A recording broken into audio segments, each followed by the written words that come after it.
Is the Mona Lisa actually Leonardo da Vinci dressed as a woman? Did Carl Andre murder Anna Mendieta? Tonight I'll answer your questions regarding the hidden mystery within Leonardo da Vinci's The Last Supper. Watch till the end to find out some more hidden secrets within The Last Supper. Have you ever looked at The Last Supper and thought, that bread looks like musical notes? Well, neither have I, but a musician named Giovanna Maria Pala did. In 2007, the Italian musician found what is possibly the most gratifying Easter egg in all of art history. A hidden clue within The Last Supper and a seemingly random scattering of bread rolls throughout the image. Upon first glance, you notice the figures, all being Jesus and his disciples crowding a long table that is almost too small for all of the inhabitants. The disciples are all chatting amongst themselves while pointing and gesturing towards Christ. Upon further inspection, however, a few things become clearer. The way the work predicts the end of the world, I'll get to that in another video, don't worry, and the way the bread is scattered along 5 horizontal planes. Oddly enough, this is the same layout as musical notes. I won't lie, I know pretty much nothing about music, but even I believe that this can't just be a coincidence.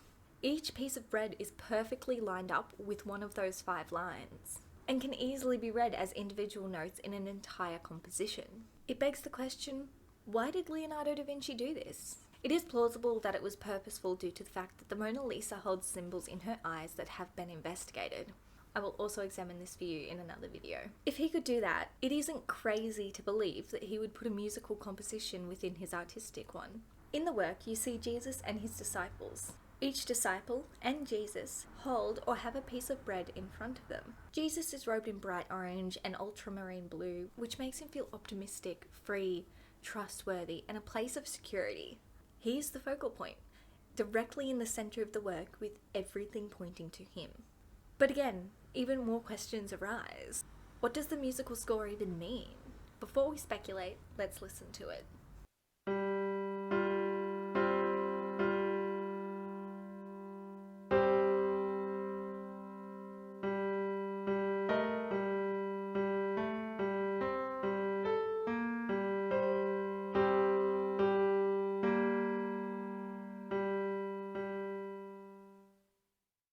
Let's put it simply, it's creepy, extremely cool, but creepy. The 40-second melody within the work continues to be a mystery to us all, and in my opinion there's no way of knowing what meaning it was supposed to hold. Is it simply intended to add ambience when viewing the work? Does it hold relevance to the scene at hand? Climactic, a moment of clarity, the moment of hesitation and shock at the news that Jesus knew a disciple would betray him. And don't worry, I'm not finished. There is more to The Last Supper than just the musical score. Many artists have painted this biblical scene, but unlike those before and after him, Leonardo da Vinci chose not to depict Jesus Christ with a halo over his head. It is speculated this is because da Vinci believed in nature, not in God. The artist believed that nature was God, which is why he treated every character in the fresco as common people. Maybe it isn't the biggest secret, but there is a lot of symbolism in this work. The spilt salt beside Judas's elbow is significant. The imagery is often a symbol for bad luck, religion, and loss. Many believe it could also symbolize God as the salt of the earth. Something that may surprise you is that the work is not entirely by Leonardo da Vinci. In fact, many believe that only a fraction of the existing work is actually by da Vinci himself.